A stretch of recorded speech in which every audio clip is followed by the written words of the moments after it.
So IT leaders, when they're trying to build software development teams, are struggling in a couple of ways, couple of reasons. A, they want to hire the best engineers. They want to hire the best people they can possibly get. And at the same time, they always have to be budget conscious, right? There's never an unlimited supply of money, and their finance business groups want them to spend the least amount of possible and to get the most amount of work possible either. So what historically has been happening, two approach. Either people hired locally or people went to outsource. Hiring locally meant you find a guy or a girl that happens to be in the same town that you are. They're going to be hired, they're going to be coming to the office every day, and they're going to be working on the project, getting stuff. Outsourced meant we're going to find somebody remote, usually overseas, a company or a person that has particular expertise in the area that we need, and we're going to hire them, they're going to do the work for us, and so be it. After COVID, things changed because even hiring locally became hiring remote, because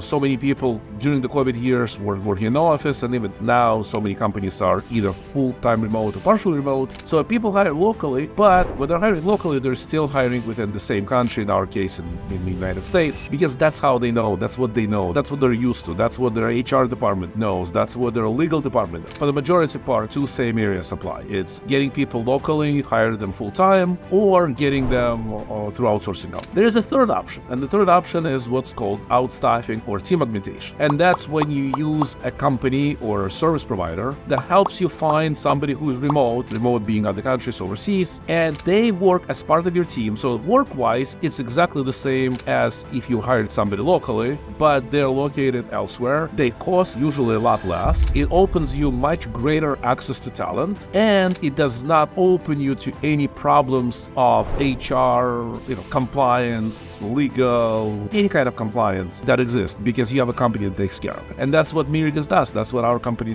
that's what we do.